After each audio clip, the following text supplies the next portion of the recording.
Salut à toutes et à tous, ravi de vous retrouver donc pour la suite du cycle Hammer Film, comme toujours, jusqu'au numéro 30 inclus, puisque donc j'arrêterai donc après le 30e film de ce cycle.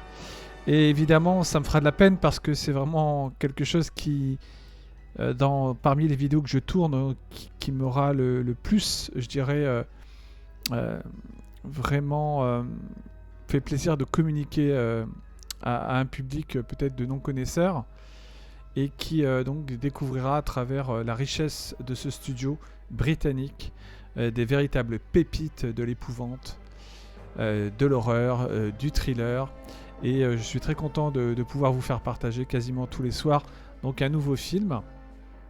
Et donc de revenir sur des films majeurs, encore une fois, du studio britannique, avec en point d'orgue bien sûr les genres les plus traités, c'est-à-dire les films de vampires, les films autour du Dr Frankenstein et de son monstre, ainsi que les films donc traitant pour la plupart des légendes et contes, on va dire plutôt les mythes, hein, comme le Dr Jekyll, comme la momie, comme le loup-garou. Voilà. Mais vraiment, les films qui ont été le plus vraiment, je dirais, les thématiques plutôt les plus abordées, c'est vraiment tout ce qui est vampire et donc la créature de Frankenstein. Alors ce soir, je vais vous parler de ce que je considère comme le deuxième meilleur film de vampire, après donc le cauchemar de Dracula pour moi. Alors, en fait, j'ai un ex-aequo, parce que vous avez parlé d'un film que j'adore dans le genre vampirique. C'est Le Cirque des Vampires, que vous trouverez donc dans ce cycle, évidemment. Mais je pense que Twins of Evil, donc les jumelles maléfiques, alors ça, je vais revenir sur le titre, ça c'est important, parce que là, il y a vraiment des choses qui me déplaisent dans la façon de choisir des distributeurs français de l'époque, de choisir les titres français. Franchement, parce que, encore une fois, c'est pour marcher sur la mouvance d'un personnage en particulier que j'adore, au demeurant. Mais là, c'est abusé de réutiliser quand même d'utiliser plutôt des titres qui n'ont absolument rien à voir avec le propos de l'histoire, bien que ça traite de vampires évidemment. Alors, donc je disais que le Cirque des Vampires était mon deuxième film préféré de vampires. Celui-ci arrive tout juste après, donc c'est mon trio de tête, c'est le cauchemar de Dracula, parce qu'il a inauguré le genre, je dirais, chez la Hammer Film, et que c'était vraiment le film, je dirais, le plus brillant pour moi en termes de chasseur de vampires et de la représentation de Dracula à l'écran, et de cette lutte vraiment qui oppose Dracula et Van Helsing. Et puis, c'est là qu'on découvrait l'épouvante gothique à travers des superbes décors, de châteaux incroyables, même de paysages, je dirais, magnifiques, qui pour la plupart étaient en studio, d'autres non. Enfin voilà, il y avait ça, il y avait donc en deuxième le Cirque des Vampires, je vous ai dit pourquoi. Pour l'originalité du lieu déjà, donc qui était un cirque, mais également pour sa galerie de personnages, je dirais, au service d'un être maléfique, qui était le comte Mitstein, je crois. Et donc là, ici, le troisième film, pour moi, qui fait partie du trio tête, c'est Les Sévices de Dracula. Alors, plutôt Twins of Evil, que j'adore aussi comme titre, qui est beaucoup plus, qui colle beaucoup plus au sujet du film, puisque Twins of Evil, ça voudrait dire en quelque sorte les jumelles maléfiques, et c'est un peu le cas, évidemment. Et là, je vais vous parler un peu de l'histoire, comme d'habitude. On va revenir sur, je dirais, l'intérêt à travers le scénario de voir ce film, pour ceux qui découvriraient donc ces sévices de Dracula. Alors, je précise tout de suite, avant de commencer, pour revenir un peu sur l'histoire, que les sévices de Dracula, ça n'a absolument rien à voir avec Dracula. C'est un titre qui est emprunté, encore une fois, de la part... c'est un titre qui surfe sur un personnage hyper connu du monde, on va dire, vampirique, Dracula, donc le prince des ténèbres, le vampire ultime, on va dire, et les producteurs ont jugé bon de toujours surfer donc sur le titre de Dracula, comme ils l'ont fait en 72 avec le film donc Comtesse Dracula, réalisé par Peter Sasdy avec donc Ingrid Pitt, qui n'avait absolument rien à voir avec la Comtesse Dracula, puisque ça racontait l'histoire, je dirais, ou une interprétation, je dirais, de l'histoire réelle de Elisabeth Bathory, donc la comtesse sanglante en fait. Voilà, qui tuait des jeunes vierges pour boire leur sang et rajeunir. Ça, c'est dans la légende, évidemment. Et donc, mais la comtesse Bathory a vraiment existé. Donc pour les sévices de Dracula, donc Twins of Evil, donc on a à la réalisation, on a un réalisateur que moi je trouve excellent, un des meilleurs pour moi. Alors pas de la Hammer parce il a fait quoi, je crois qu'il a tourné, je crois que c'est le seul film qu'il a fait pour la Hammer, John Hughes, plutôt John Hughes, on dirait plutôt. Ce John Hughes, donc, il a réalisé des films très très bons. Moi, j'aime beaucoup sa filmographie. On retrouve, par exemple, il a fait des films pour Disney, Les Yeux de la Forêt. Il a fait un excellent film de maison hantée. Alors, attendez, je vais baisser un tout petit peu juste un petit peu la musique de mon côté. Voilà, pour pas que ça empiète trop. Voilà. Et donc John Hughes, donc, il réalise des films que moi j'aime beaucoup, comme il est toujours d'ailleurs vivant, ce monsieur, il a 81 ans, il est toujours de ce monde et tant mieux.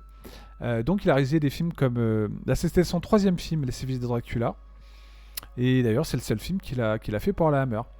Et puis il a fait donc L'île au trésor, La Maison des damnés, excellent film de maison hantée, donc écrit par Richard Matheson, un véritable bijou. Vous avez aussi Larry le Dingue, Marie Lagarce avec Peter Fonda.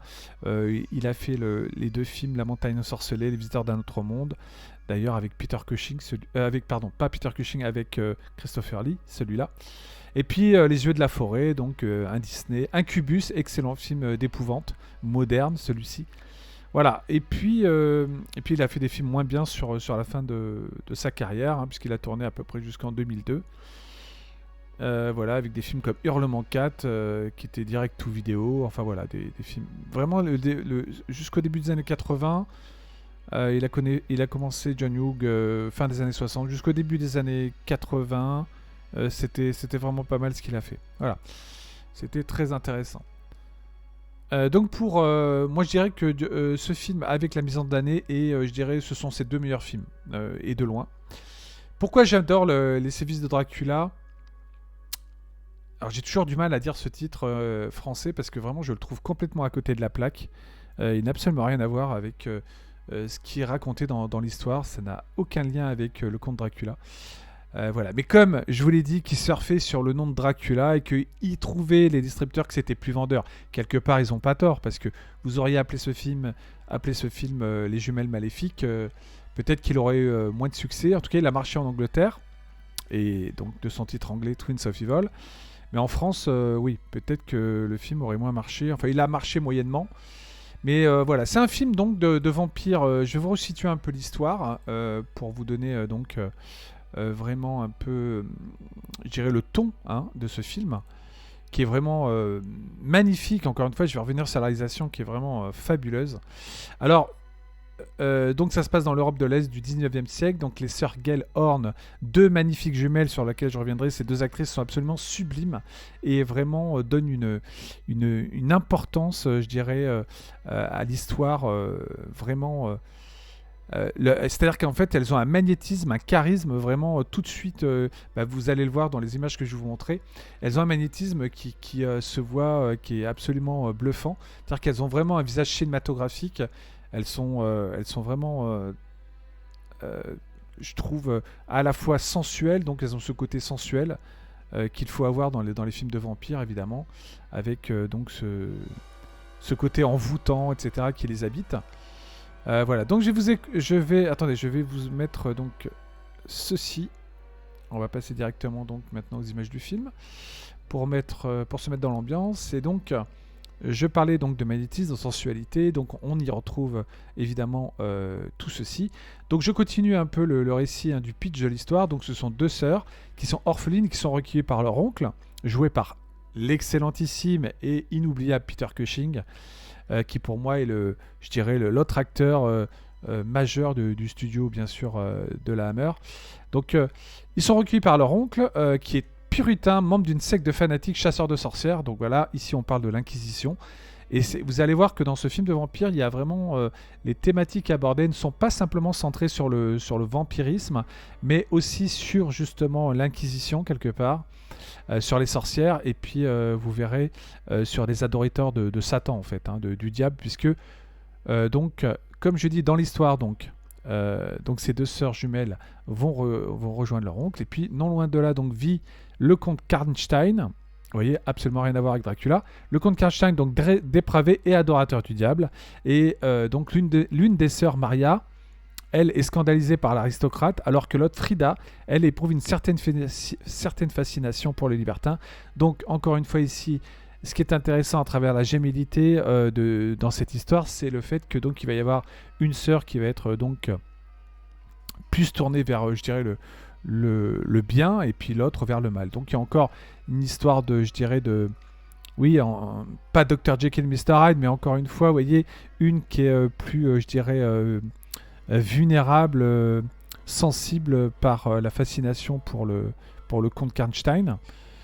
Voilà, qui serait un disciple vraiment dans la lignée de Dracula, hein, évidemment, du comte Dracula, qui le servirait corps et âme, j'imagine.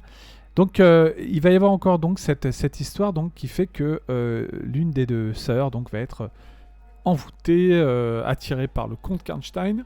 Le comte Karnstein donc, il se livre à des sectes, des messes sataniques, où il fait des sacrifices. Donc le film, vous voyez, il n'est pas simplement orienté vers, je dirais, un film de vampire classique, mais un film qui vraiment ne se contente pas simplement de raconter une histoire, je dirais, avec un scénario plutôt simpliste sur une histoire de vampire en fait qui cherche des victimes, etc. Là, on va vraiment se concentrer sur les personnages de ces deux sœurs. Donc l'une qui va essayer de quelque part de retirer l'autre de la mauvaise influence du comte Karnstein, mais je ne vais pas tout vous dire quand même dans l'histoire parce que je préférais vous laisser la surprise parce qu'il y a pas mal de choses intéressantes dans ce scénario. Vraiment, alors voilà, donc dans ce scénario qui relève de belles surprises, notamment la fin du film, voilà, que je trouve assez différente, assez étonnante justement. Voilà, le film donc réunit bien sûr la vedette incontestée du genre Peter Cushing qui, encore une fois, chasse non seulement les sorciers mais aussi le vampirisme, donc le mal quoi. Et puis donc les sœurs jumelles qui donc sont leurs nièces vont être donc pris dans une sorte de dilemme, en tout cas pour l'une d'entre elles, puisque donc elle va se sentir attirée par les forces du mal en la personne du comte Karnstein, et donc comte Karnstein qui est bien sûr un vampire, un maître vampire également de son côté, qui a voué donc son âme donc au démon pour devenir le vampire qu'il est, éternel, et puis donc d'envoûter aussi, d'essayer d'envoûter les deux jumelles. Alors je ne vous dis pas ce qui se passe exactement. Alors ici, ce que j'adore, c'est vraiment donc dans la série de films vampiriques. Je trouve que ce film, donc qui est sorti en 1971, hein, recèle encore des trésors de beauté je dirais, dans l'imagerie gothique. On est vraiment dans le pur gothisme du cinéma, c'est-à-dire à travers, bien sûr, l'imagerie que je dirais, le cinéma gothique évoque toujours, avec donc une attention portée donc au décor, une attention portée je dirais, au design un peu des personnages, au niveau de leur look, de leur apparence. Bien sûr, donc on est au 19e siècle, donc on sent encore ici toute la magie de la Hammer Film à travers, je dirais, toujours surtout dans le thème vampirique, je trouve un professionnalisme à toute épreuve pour nous faire croire à des histoires vraiment qui sont de plus en plus, je dirais, peut-être mieux écrites que d'autres films de vampires comme Le Baiser des Vampires par exemple, ou peut-être je ne sais plus encore, Les Maîtresses de Dracula par exemple, qui sont quand même des bons films de vampires mais qui sont beaucoup plus classiques que par exemple Les Sévices de Dracula, donc parce que je trouve que là ici le fait d'opposer les deux jumelles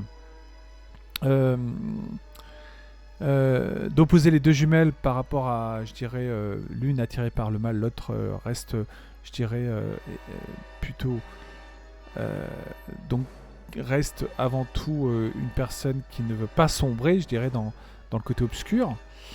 Voilà. C'est un film qu'il faut vraiment regarder avec des yeux, justement, où vous allez être transporté par, je dirais, une époque, un style.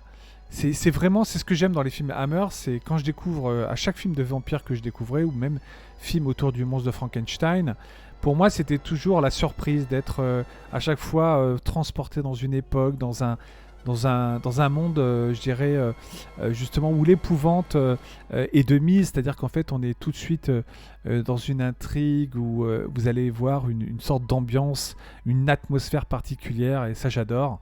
Voilà, donc le contexte de de la chasse aux sorcières, le côté inquisition aussi, est intéressant dans ce film. Peter Cushing est vraiment habité par le personnage qu'il joue, ça c'est vraiment génial. Je trouve que voilà, donc c'est vrai que si vous enlevez Cushing et ces jolies actrices qui jouent les deux jumelles, donc ils sont, j'ai pas donné leur nom, mais je vous le dis tout de suite, c'est donc Madeleine Collinson et Mary Collinson, qui sont incroyables. Il y avait David Warbeck aussi, qu'on verra plus tard dans l'au-delà de Fulci, et dans, si je me souviens bien, dans l'au-delà, et un autre film de Fulci, je crois, Le Chat Noir. Voilà. Donc le casting est salvateur, donc très très bon. Il y a aussi les villageois, un village à côté, donc les villageois qui sont tous du côté, on va dire, du maître inquisiteur joué par Peter Cushing. Le final est magnifique et en plus original, je trouve, dans l'histoire. Le scénario est donc vraiment bien écrit. Les décors sont encore une fois très stylisés. On est vraiment dans l'épouvante gothique. Ici, on pousse vraiment, je dirais, le côté de ce style spécifique justement à l'épouvante, accentué donc par ces décors gothiques, etc. Par ces lieux aussi, parce que les lieux c'est important, donc que ce soit la forêt, les cimetières, le château, la maison aussi où vivent les jumelles. Voilà, donc il y a vraiment il y a toujours ce sens du détail qui fait qu'on y croit, en fait. C'est ça qui est bien, et plus particulièrement dans ce film de vampire que j'adore, que je vous conseille d'ailleurs de vraiment découvrir au plus vite, parce que si vous aimez vraiment, encore une fois, moi c'est les vampires que je préfère, c'est les vampires. Donc là, ici, il y a le culte du vampirisme avec les adorateurs du diable qui se transforment en vampires. Vous avez aussi donc le côté, je dirais, sensualité, évidemment, avec ce côté érotique qui habite les films de la Hammer, et évidemment avec des personnages féminins qui sont particulièrement donc attirantes en la personne des deux jumelles. Voilà, le film est légèrement plus gore, on va dire, et plus dénudé que les précédentes productions Hammer, je tiens à le préciser. Alors, en essayant de moderniser un savoir-faire donc que la Hammer maîtrise, pour moi, depuis très longtemps déjà, puisque là on est en 71, donc voilà, et avec des moyens limités, quoi. C'est ça, le film ne coûte pas super cher, et pourtant tout ce qui est à l'écran c'est fait avec un savoir-faire, une passion absolue, et c'est ce que j'aime en particulier dans les films de vampires, où il faut que ce soit un minimum crédible. Et quand vous regardez les films de la Universal de l'époque, ce qui manquait aux films de Bela Lugosi justement, c'était cette façon de vous faire croire quand même à des vampires crédibles, voilà, et pas ridicules. Pour moi, les vampires de Bela Lugosi, c'était pas vraiment la meilleure image qu'on pouvait donner du vampire. Voilà, donc Peter Cushing, toujours là, dans un personnage absolument génial. Voilà. Il est aussi malsain d'ailleurs que ceux qu'il veut combattre, puisque c'est l'Inquisition face aux forces du mal. Voilà, donc l'ambiance, moi je trouve assez réussie, encore une fois, avec des couleurs flamboyantes, mais qui cèdent un peu leur place. Ça avait une atmosphère un peu plus glauque, plus terne, on va dire. Voilà, il y a une volonté aussi de se rapprocher finalement de quelque chose de plus réaliste, même si moi je trouve qu'on est encore dans ce cinéma gothique, d'épouvante gothique que j'adore. Il y a aussi, comme je l'ai dit, moi, l'importance de donner aux vampires vraiment l'image du vampire que j'aime, c'est-à-dire avec les canines acérées, donc ces longues dents crochues. Voilà, ce qui fait un peu comme sur le logo, vous voyez, de la Hammer sur la page donc vous voyez sur la page donc le logo en bas à gauche avec les petites canines. Vous voyez que la Hammer avait valorisé donc le vampire. Et puis on peut aussi noter, je dirais, on peut noter aussi que ce film donc cache toutes les cases, je dirais, attendues par un spectateur justement qui a besoin peut-être de voir quelque chose qui attire quand même le regard. Donc c'est plus sanguinaire, plus érotique. Voilà. L'intrigue, je trouve, elle est vraiment intéressante. Il y a une bonne évolution dans les personnages, notamment au niveau des jumelles, évidemment, et de Peter Cushing. Voilà. Alors, juste un instant, je reviens. Je vous laisse avec la musique. Je vais faire quelque chose parce que j'ai oublié quelque chose. Je reviens tout de suite. À tout de suite.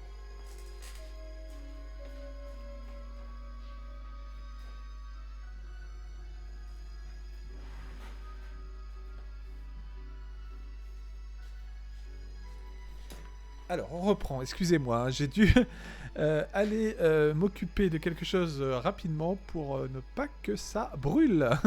Voilà, parce que j'enregistre cette vidéo tout en faisant chauffer quelque chose dans le four. Voilà, donc je reprends. Donc, ce film est, je dirais, pour moi, l'un des derniers grands films de vampires de la Hammer. Voilà. Et donc, ça fait partie aussi d'une trilogie, si je me souviens bien, qui tournait autour de la comtesse Mircalla Karnstein. Hein. Vous aviez deux autres films hein, qui traitaient un peu, je dirais, de la famille Karnstein, hein, qui donc sont des adorateurs du diable, que certains vouaient au vampirisme, avec Lust for Vampire de Jimmy Sangster et The Vampire Lovers de Roy Ward Baker, que j'adore aussi. Un autre film de vampire que j'aime beaucoup avec Ingrid Pitt et The Vampire Lovers. Voilà. Donc, c'est un excellent film, très bien tourné, dans une ambiance typique des films de la Hammer pour moi, qui réunit encore une fois un casting de haute volée. Mention particulière, bien sûr, aux jumelles, Madeleine et Mary Collinson, vraiment excellentes dans ces personnages. Et puis, vous verrez la transformation. La transformation, je ne veux pas tout vous dire par rapport à ce qui se passe, mais vous verrez que quand elles sont, pour certaines, bah vous le voyez sur les images, de toute façon je suis bête, je vous ai mis des images où donc l'une d'entre elles est transformée en vampire femelle assoiffée de sang. Voilà. Donc c'est absolument génial, c'est pour moi un véritable régal que ce film. Je le regarde toujours avec plaisir quand je le découvre. En fait, je le redécouvre tout le temps parce que c'est... Je vous dis, il y a un soin... Il y a un soin qui est apporté, encore une fois, même dans les... C'est pas ridicule dans les dialogues, dans la réalisation, bien sûr, mais aussi dans le... Vous voyez, par exemple, quand on voit cette image d'une des sœurs transformée en vampire, avec la croix à côté, je trouve qu'il y a une imagerie symbolique, en tout cas, qui fonctionne... qui est typique, je dirais, du vrai film de vampire comme j'aime, le film de vampire avec la créature vouée aux forces du mal, qui a une métamorphose physique à travers ses dents. Pour moi, les dents pointues, ça exprime vraiment ce que le vampire doit être. Je le redis et je le redis encore, comme dans le film Le Cirque des Vampires que j'adore. C'est pour ça que j'aime qu'on traite du vampirisme de cette manière. Et ici, dans Les Sévices de Dracula ou Twins of Evil, on a vraiment, je dirais, une approche, encore une fois, légèrement différente, qui s'éloigne un peu du classicisme, puisqu'on y mélange, bien sûr, la sorcellerie, le côté inquisition de l'époque, et puis, donc, un personnage qui va se retrouver face à cette menace du comte Karnstein et de ses sbires vampiriques. Voilà, donc, une véritable pépite, hein, que vraiment, je trouve, encore une fois, vraiment passionnante à connaître dans les films de la Hammer, en tout cas sur le thème justement des suceurs de sang. Il y a vraiment, pour moi, ce film contient toutes les choses que la Hammer était capable de... En tout cas, ce studio, grâce à ses réalisateurs, grâce au talent des metteurs en scène, au talent des décorateurs, etc., de toujours créer vraiment une ambiance bien particulière, avec, vous voyez, des effets aussi, comme cette image où la croix se reflète sur le front du comte Karnstein. Ça, c'est excellent, j'aime beaucoup. Et voilà, et les idées encore de mise en scène à travers, vous voyez, encore une fois, ces décors brumeux qui créent encore une fois le côté gothique des films de l'époque. Dans l'épouvante en tout cas, les victimes aussi, les côtés, je dirais, très saillants des poitrines aussi qu'on voit. Alors, en plus, c'est deux actrices magnifiques, les sœurs Collinson. Voilà, donc moi franchement, je vous inviterai à ne surtout pas manquer ce film. Voilà, parce que ça demeure. Et il y a David Warbeck, hein, bien sûr, que j'aime beaucoup. Cet acteur, quand même, qui est mort assez jeune, malheureusement, qui n'a pas fait une longue carrière, mais a fait quelques films marquants. Il a tourné beaucoup en Italie ensuite, après l'Angleterre. Voilà, donc Twins of Evil, une valeur sûre, encore une fois, de la Hammer dans le thème du film de vampire, avec une connotation justement sorcière, inquisition, satanisme, etc. Donc ne le manquez surtout pas. Ce serait dommage de passer à côté de ce bijou du cinéma de genre horrifique. Et encore un des derniers grands films, je dirais, de la Hammer, puisque les années 70, vous savez, c'est le déclin ensuite, puisque les films de moins en moins sont rattrapés par tout ce qui se fait à côté. Ils ont des concurrents sérieux dans l'épouvante, avec William Friedkin, par exemple, en 73, avec L'Exorciste. Vous avez des films, donc, il y a Carrie qui arrive en 76. La Hammer s'éteint vers début des années 80. Voilà, et puis voilà, donc après reprendra bien des années plus tard, dans les années 2000, je sais plus combien, pour un autre style de film, parce que ce sont des nouveaux dirigeants qui ont rouvert les studios de la Hammer, mais on n'est plus du tout à l'époque bénie de ces films-là, quoi. Je veux dire, le style Hammer d'aujourd'hui ne ressemble plus du tout à ce que faisait la Hammer dans les années 60-70, quoi. Voilà, donc c'est pour ça que la Hammer restera ad vitam aeternam comme l'un des plus grands, je dirais, studios firmes sur le cinéma d'épouvante que le monde du cinéma du 7e art est connu. Et voilà, donc je suis toujours content de me replonger dans ces films-là, de les revoir, d'en découvrir certains, parce que je vous dis, il y en a tellement, hein, il y en a plus de 250 des films de la Hammer, donc je les ai pas tous vus. Je vous dis, j'en ai vu à peine la moitié. Même pas, je sais pas, j'en ai vu 60-70, je crois. Au début, je m'étais trompé, j'avais dit que j'en avais vu une centaine, mais pas du tout. J'ai dû en voir, allez, maximum 50-60. Et j'en ai encore plein à découvrir, mais pour les découvrir, c'est très dur parce qu'il faut les trouver. Certains sont pas à la vente du tout depuis. Ils sont jamais sortis à la vente en fait, voilà. Il y en a qui sont sortis à la vente, bien sûr. Les Sévices de Dracula, je crois qu'il existe en Blu-ray, bien sûr, il faut le voir en qualité HD impératif. Voilà, donc ils ont refait des très belles éditions quand même sur les films de la Hammer. ESC a sorti quelques films, hein, comme Fanatic, comme Les Damnés, dont je parlerai bientôt. Autre pépite dont il faut absolument que je vous parle avant la fin de ce cycle. Voilà, donc qui s'appelle Les Damnés de Joseph Losey. Alors là, on n'est plus du tout dans le film d'épouvante, on est dans le film de, je dirais, d'anticipation, plutôt de science-fiction. Voilà, donc, mais vous verrez, je vous en reparlerai. En tout cas, Les Sévices de Dracula, titre stupide, mais bon, vendeur pour l'époque, évidemment. Plus vendeur auprès du public. Mais quand même, titre ridicule. Twins of Evil, Les Jumelles Maléfiques, très excellent film de vampire que je vous recommande dans mon trio de tête. Mon trio de tête, je le répète, Le Cauchemar de Dracula, Le Cirque des Vampires et Les Sévices de Dracula.